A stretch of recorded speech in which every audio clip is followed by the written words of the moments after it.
ఈరోజు అయితే వంకాయ టమాటా ఫ్రై అయితే చేస్తున్నాను. ఇదొచ్చేసి ఫస్ట్ అయితే కొద్దిగా నూనె ఎక్కువ పోసుకున్నాను.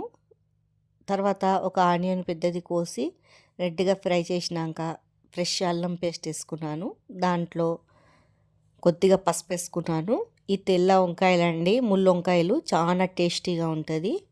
టమాటా ఇది ఫ్రై చేస్తే చపాతీలు ఎంబడైనా, వేడి వేడి అన్నం ఎంబడైనా చాలా బాగుంటది. ఇలా అంతా మంచిగా కలబెట్టుకొని మనకు రుచికి సరిపోయేంత సాల్ట్ వేసుకొని సిమ్ము మంట మీదనే ఉడికించుకోవాలి. వంకాయకి నీళ్ళు ఏ మాత్రం పోయొద్దు. చూడండి మంచిగా ఉడికిపోతుంది. మెత్తగా అయిపోయాక పైనుంచి కొద్దిగా మనకు టేస్ట్కి సరిపోయేంత కారం వేసుకోవాలా.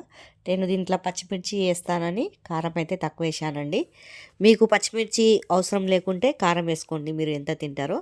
తర్వాత కల్యమాకు, పచ్చిమిర్చి, ఈ టమాటాలు పెద్ద పెద్ద ముక్కలు కోసుకున్నాను. ఒక 3 టమాటాలు తీసుకొని ఇలా మంచిగా ఏంపుకుంటే చపాతీలు ఎంబడైతే చాలా టేస్టీగా ఉంటుంది. కొద్దిగా వంకాయకి జిగురు లేకుండా కొద్దిగా 2 రెప్పలు చింతపండు అయితే వేసాను. చూడండి ఇలా కలుపుకొని సిమ్ము మంట మీద పెట్టుకొని ఉడికించుకోవాలా. బాగా మంచిగా ఉడికిపోతుంది వంకాయ.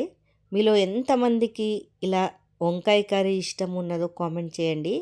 సన్నగా కొత్తిమీర తరిగి అయితే వేసుకున్నాను. ఒక లైక్ అయితే చేయండి. మీ ఒక్క లైక్ వల్ల చాలా సపోర్టింగ్గా ఉంటుంది. సపోర్ట్ అయితే చేయండి.